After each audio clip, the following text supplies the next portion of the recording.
Hello everyone and welcome to Dune Officers Academy. We are doing practice question of antonyms, so we will be continuing that. Just make sure that whatever the question is being framed, your answer is first. बहुत ज़रूरी है कि जो भी question कराया जाता है उसको आप एक बार खुद से भी अटेम्प्ट करें. Regardless you know that particular word or not, we are doing the question in the sentence form. That becomes comparatively easy for you to at least guess the answer of the question, right? Moreover, we are focusing upon how to approach a particular question so that जो भी question आता है कई बार ज़रूरी नहीं आपको 100% आ जाएगा, but many a times there are questions जिसका आपको थोड़ा बहुत आइडिया होता है, राइट? सो डिपेंडिंग अपॉन कि वो सेंटेंस में क्या सेंस बना रहा है दैट पर्टिकुलर वर्ड, उसके बेसिस पे भी कई बार आप क्या है वर्ड की मीनिंग निकाल लेते हो. अगेन फॉर वोकैबुलरी बेटर तरीका ये है कि many a times students go through many of the words and he tries to learn it. ठीक है, अगर आपको एक पर्टिकुलर वर्ड का कॉन्टेक्स्ट नहीं पता है या किस रेफरेंस में वो वर्ड यूज़ किया गया है, तो आपके लिए बहुत सारे वर्ड याद करना और भूल जाना, कई बार ये भी होता है कि आप भूल भी जाते हो, right? But if you know a word और किस रेफरेंस या कॉन्टेक्स्ट में उसको यूज़ किया गया है, आपके लिए कंपैरेटिवली उस चीज़ को याद करना वो काफ़ी टाइम तक आपको याद रह जाता है, right? For that you can newspaper reading, do newspaper reading. Again ये मैं हर बार बोल रही हूँ कि न्यूज़पेपर आप रीड कर सकते हो. फर्स्टली रीडिंग हैबिट आपकी डेवलप होती है, so you will be able to comprehend things. Many a times you read a passage and you are not able to guess the what exactly the meaning of the passages, so you go through that again and again. पर जैसे जैसे आप पढ़ रहे हो, चीज़ें आपको समझ में आ रही है, तो मतलब आपकी कॉम्प्रीहेंडिंग स्किल्स अच्छी है. सो that is you will enhance your comprehending skills only by reading. ठीक है, न्यूज़पेपर रीड कर सकते हो, करंट अफेयर्स आपका वहाँ से कवर हो जाएगा. बिकॉज स्पेसिफिकली अगर आप कोई बुक भी परचेज करते हो, तो बहुत बार अगर मान लो आप कोई इस मंथ की बुक ले रहे हो, तो इससे पहले वाले मंथ की आपको मिलेगी. सीडीएस लेवल या एनडीए लेवल एग्जामिनेशन में कम से कम आप 6 महीने के जो करंट अफेयर्स है, मतलब जिस दिन आपका एग्जाम है वो मंथ छोड़ के उससे पहले एटलीस्ट 6 मंथ्स वाले जो होते हैं वो तो आप करंट अफेयर्स कवर कर ही लो. Once you have done that, उसके पहले पहले मंथ के भी आप करते चले जाओ, राइट? बहुत लोग बोलते हैं कि एक साल बिल्कुल कर लो. If you have time, well and good. नहीं है तो आप न्यूज़पेपर रीड करो, रीडिंग हैबिट डेवलप करो, और उसमें जो वोकैबुलरी यूज़ की जाती है वो आप क्या है कि उसके शॉर्ट नोट बनाते जाओ. प्रैक्टिस क्वेश्चन में भी try to make short notes, because जब आपके एग्जाम के 10-15 दिन बच्चे होते हैं तो try to focus upon revision only. ठीक है, तब प्रीवियस ईयर क्वेश्चन मैक्सिमम करते जाओ, कोई नया कॉन्सेप्ट मत स्टार्ट करो उस पर्टिकुलर टाइम पे, वहाँ पे सिर्फ रिवीजन पे फोकस करो. Alright, so we will start off with the session. But before starting the session, just a gentle reminder, अगर आप दून ऑफिसर्स अकेडमी के ऑफलाइन बैच से जुड़ना चाहते हैं, तो जो आपको स्क्रीन पर नंबर दिए गए हैं, you can contact on those number and you can enroll yourself for the Doon officers academy offline batches. आप एनडीए, सीडीएस, एफकैट और एल्स आप आरएएमसी, आरएमएस या सैनिक स्कूल के लिए प्रिपेयर कर रहे हैं, तो दून ऑफिसर्स अकेडमी की ऑफलाइन बैच में आप रजिस्टर करा सकते हो. रजिस्ट्रेशन के लिए जो आपको नंबर दिए गए हैं, that is on the screen, उस पर आप कॉन्टैक्ट कर सकते हो. In case of any query और doubt, feel free to contact us. So we will start off with the session. Again try to answer the question first, right? So the first question that we are doing is escalating prices are causing hardship to the poor. So the question is, word is escalating. You must have seen an escalator, है ना? Escalator भी देखा होगा. If you have ever, जब आप malls वगैरह में जाते हो तो वहाँ पे एस्केलेटर्स होते हैं. So what do they do? ऊपर या नीचे ले जा रहे हैं आपको, right? So the word is escalating prices are causing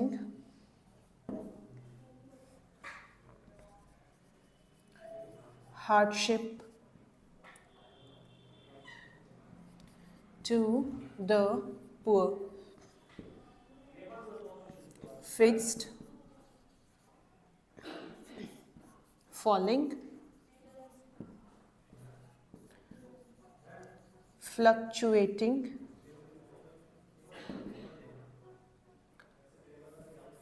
or it is reasonable.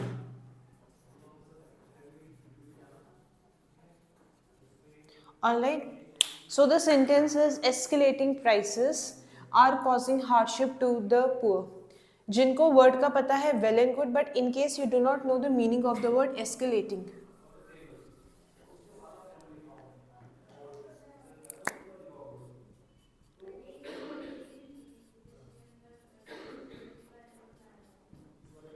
ठीक है। कैसे प्राइजेस जो होंगे कि भाई जो गरीब है उन पे बहुत ज़्यादा इफेक्ट पड़ेगा अगर प्राइजेस कम होंगे या प्राइजेस बढ़ रहे हैं।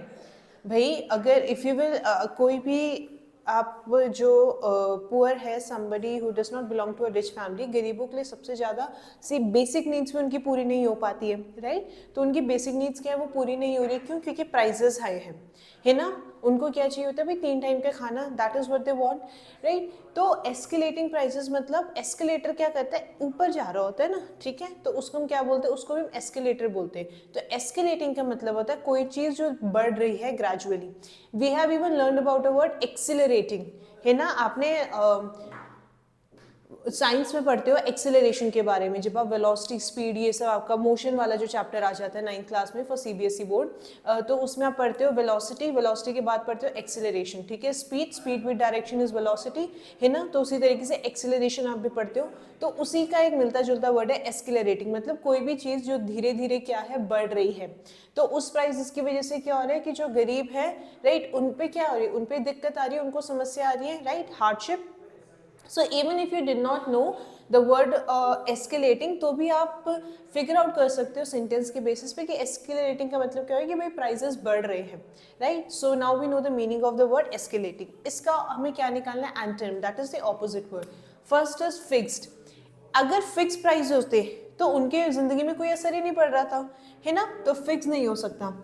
फ्लक्चुएटिंग का मतलब क्या है, जो वेरी करती जाती है, राइट। कई बार आप बोलते हैं फ्लक्चुएटिंग लाइट। तो फ्लक्चुएटिंग लाइट में क्या होता है कि जो आपके बल्ब है कभी जल रहा है कभी बंद हो रहा है, जल रहा है कभी बंद हो रहा है, तो एक कंसिस्टेंसी नहीं है, फ्लक्चुएट हो रही है, राइट, वेरी कर रही है, बार बार बदल रही है।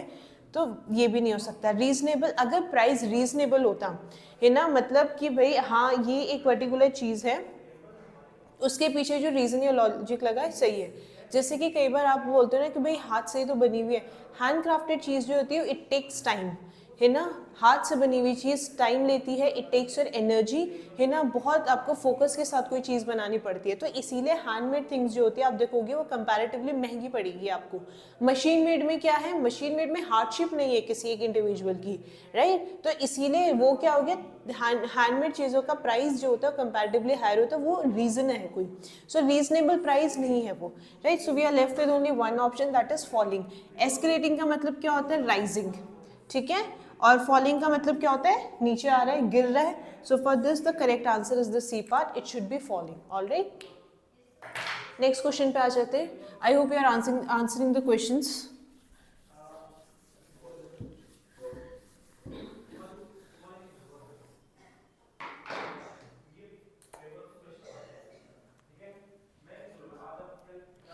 I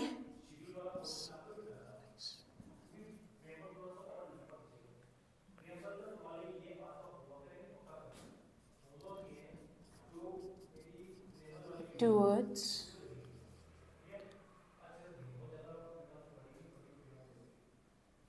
none, ठीक है। So the word is malice. I have malice towards none. पहला है sympathy,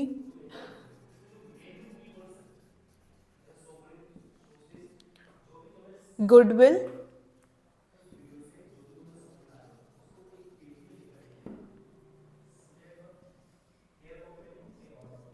friendship,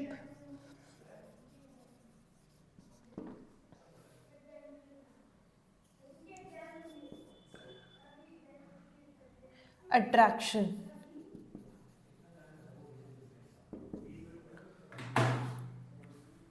I have malice towards none.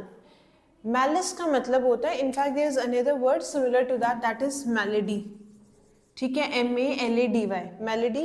इन दोनों का लगभग मतलब एक जैसा होता है, मतलब इल विल, मतलब दूसरों के लिए बुरा चाहना। तो वो क्या बोल रहे हैं कि भाई मेरे को किसी के लिए क्या है, मैलिस नहीं है, मतलब मैं किसी का बुरा नहीं चाहता हूँ। This is what the statement says, right, ठीक है। सिंपैथी, सिंपैथी का मतलब है किसी, to be in kind towards something, है ना। सिंपैथाइज करना, मान लो कि किसी के साथ कुछ बुरा हुआ है, आप उनको सांत्वना देते हो, that is sympathy, when you are being kind to someone, right.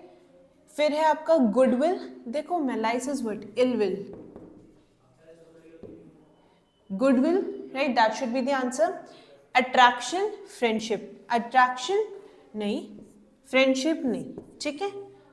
Antonym ढूंढना है, रिमेंबर हमें क्या ढूंढना है, एंटोनिम, ठीक है. सो मेलाइज का मतलब है किसी के लिए बुरा चाहना. गुडविल का मतलब क्या है कि आप किसी के लिए कुछ अच्छा करना चाह रहे हो. सो that is the exact opposite. Alright, next question पे आ जाते हैं.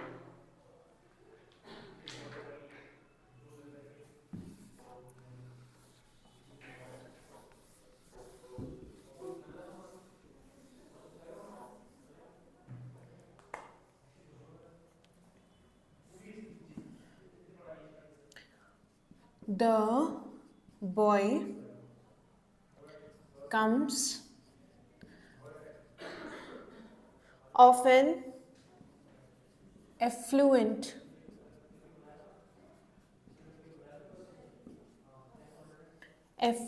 family. Poor, ordinary, infamous या फिर backward.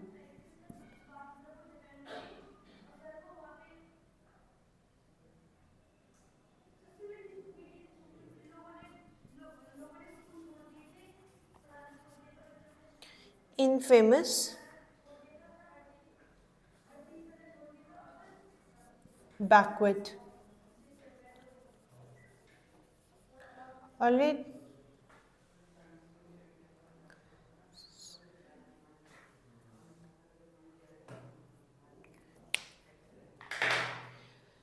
The boy comes from, and it should be from, off नहीं होना चाहिए. The boy comes from an affluent family. Affluent, देखो इसमें जो आपका वर्ड है ना AFF, आपने एफ्लुएंस भी सुना होगा, है ना. सो एफ्लुएंट का सिंपल मतलब होता है कि समवन हु इज रिच. और रिच सिर्फ मनी के टर्म में नहीं बोल रही हूँ मैं, हर एक चीज में वो रिच है, राइट. सो दैट मीन्स जिसका कुछ इन्फ्लुएंस होगा किसी पे. किस लोगों का इन्फ्लुएंस होता है, राइट. आपको कोई क्या कैसे इन्फ्लुएंस करता है, उनमें कुछ एक बात होगी, कुछ पर्सनालिटी होगी, कोई एक चीज होगी जिसमें वो बहुत अच्छे हैं, वही चीज आपको अच्छी लगी होगी, है ना. तो एफ्लुएंट का मतलब होता है someone who is rich in almost every parameter. Money के टर्म से बात करें, हम एकेडमिक्स के टर्म से बात करें, स्कॉलर्स के टर्म से बात करें, तो that is what effluent family, ठीक है. पुअर, इनफेमस, ऑर्डिनरी, बैकवर्ड, ठीक है. एफ्लुएंट बैकवर्ड नहीं हो सकता. इनफेमस का मतलब होता है anyone who has a bad reputation, ठीक है. इनफेमस, फेमस का मतलब क्या होगा, जो बहुत प्रसिद्ध है, कुछ किया होगा तभी प्रसिद्ध हुआ. इनफेमस का मतलब क्या है कि भाई जो जिसकी कोई जिन्होंने ऐसा काम किया कि उनकी इज्जत जो है वो बाहर क्या है कि लोग उनकी इज्जत नहीं करते, right. So that is infamous, ठीक है. बैड रेप्यूटेशन है किसी की. पुअर और ऑर्डिनरी, देखो एफ्लुएंस का मतलब क्या है, इसका ऑपोजिट होना चाहिए था ऑर्डिनरी. क्यों? ऑर्डिनरी का मतलब आम जो चीज़ होती है ना, जैसे जिस तरीके से भी जैसे होनी चाहिए, right. Something which is normal. Affluence is somewhat upper than that, ठीक है. उसके थोड़ा सुपीरियर हो गया क्योंकि हर एक चीज़ में वो रिच है, right. So for this the correct answer is the B part, it should be ordinary. Alright, next question पे आते हैं.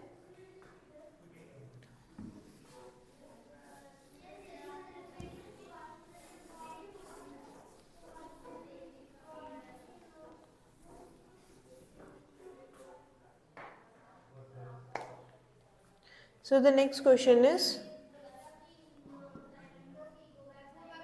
what the critics said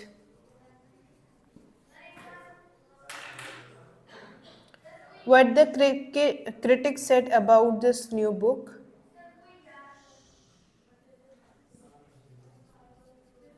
What the critic said about this book is absurd.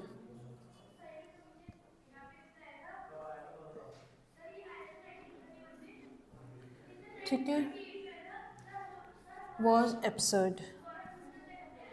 Interesting,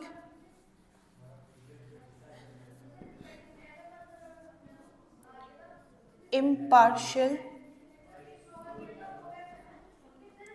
sensible, ridiculous, sensible,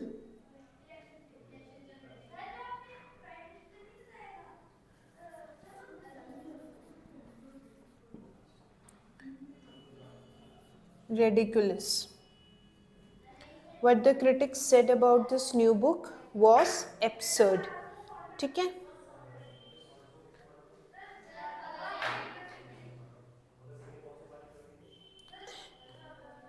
absurd का मतलब क्या होता है? कोई भी ऐसी चीज़ जो क्या है, थोड़ी अजीब है, जो रीज़न को फॉलो नहीं करती है, ये something which is falls flat, है ना. मान लो कि आपको एक ऐसे लिखने के बोला कि your visit to national park और समथिंग लाइक दैट, तो आपने क्या किया, हाँ भाई हम गए, वहाँ पे हमने we have seen many varieties of flora and fauna and then we came back.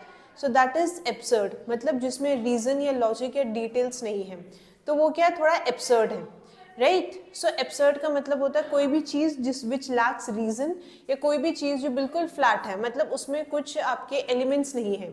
So that is absurd. अब क्या हो गया, इंटरेस्टिंग, इम्पार्शियल, सेंसिबल या रेडिकुलस. देखो रेडिकुलस नहीं हो सकता, है ना. सेंसिबल का मतलब क्या है कि जिसमें कुछ सेंस हो, है ना. इम्पार्शियल मतलब, पार्शियल का मतलब क्या है, भेदभाव. इनफैक्ट आप साइंस में भी वो पार्शियल पढ़ते हो, ठीक है. इम्पार्शियल का मतलब हो गया बिना किसी भेदभाव भाव के. इंटरेस्टिंग का मतलब क्या हो गया भाई, कोई भी चीज़ जिसमें क्या है, कोई चीज़ जो आपको अच्छी लगती है ना. कोई चीज़ अगर मान लो अनलेस समथिंग इज इंटरेस्टिंग, आप उस चीज़ को नहीं करते हो. Alright, so the word absurd simply means, sorry, the antonyms for the absurd का जो एंटोनिम्स होना चाहिए था, that is sensible, impartial, interesting. It should B impartial, ठीक है. क्यों? क्योंकि इम्पार्शियल का मतलब क्या है कि भाई उसमें कुछ भेदभाव नहीं है, right. It is what it is, ठीक है. जो जिस तरीके से जिस पैरामीटर पे किसी को जज करना चाहिए था, उन्हीं पैरामीटर पे किया है, बिना किसी भेदभाव के. ऑलराइट, नेक्स्ट क्वेश्चन पे आते हैं.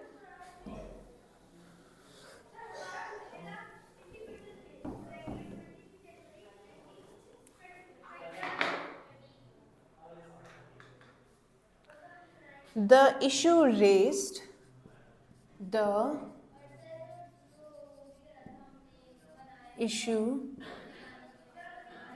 raised in the form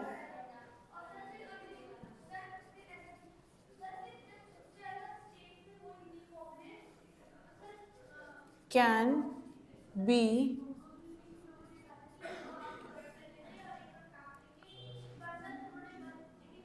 be ignored, removed, considered,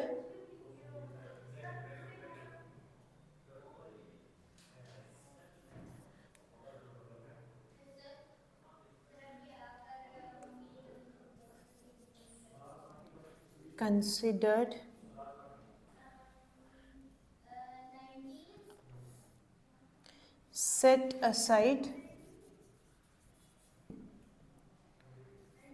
debated.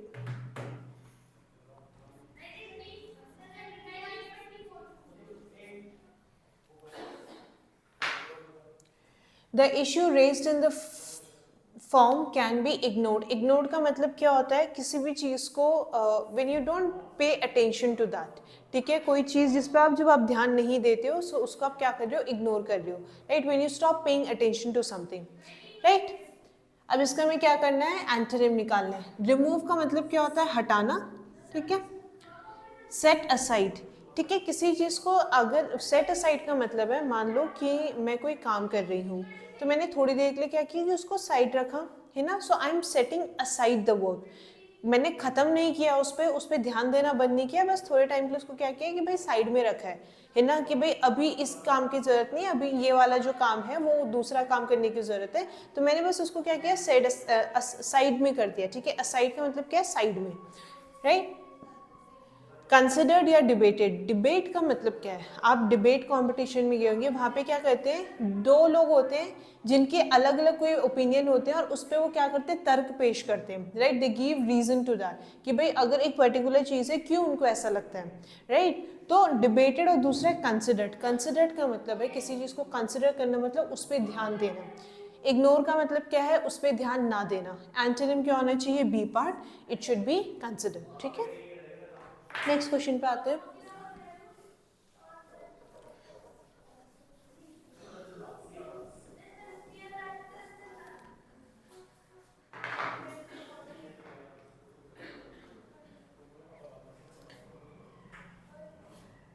Next question है आपका, for the first time, for the first time I saw him, first time I saw him speaking rudely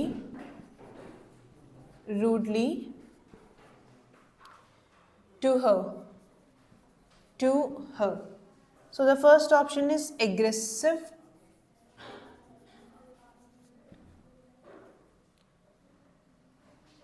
अच्छा, first is softly,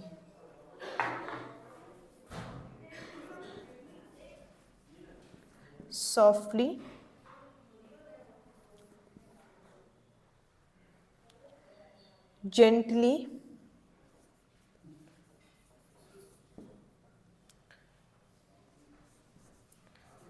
politely,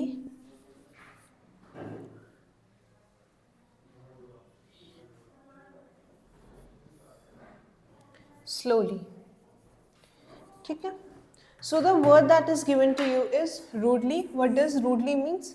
भाई जब आप किसी से right something which is very violent है ना, जिस तरीके से अनसिविल मैनर में बात करना, so that is rude, right. फिर क्या है, अब देखो इसमें देयर आर वर्ड्स जो थोड़े बहुत सिमिलर है, but you have to choose the one which is जो आपका सबसे क्या होगा ज़्यादा सेंस बना रहा है according to the antonym of the word rudely, ठीक है। सॉफ्टली मतलब, सॉफ्टली बोलना मतलब कोई चीज़ जो बहुत आराम से धीमी आवाज़ में बोलते हैं, राइट, तो वो नहीं हो सकता। स्लोली मतलब भाई बोलने का तरीका जो है, जो उनकी स्पीड है बोलने की, वो क्या है, धीरे धीरे बोल रहे हैं, तो स्लोली भी नहीं हो सकता। जेंटली या पोलाइटली, जो आपका अप्रोप्रिएट एंटोनिम होगा दैट शुड बी पोलाइटली, मतलब बहुत प्यार से बात करना।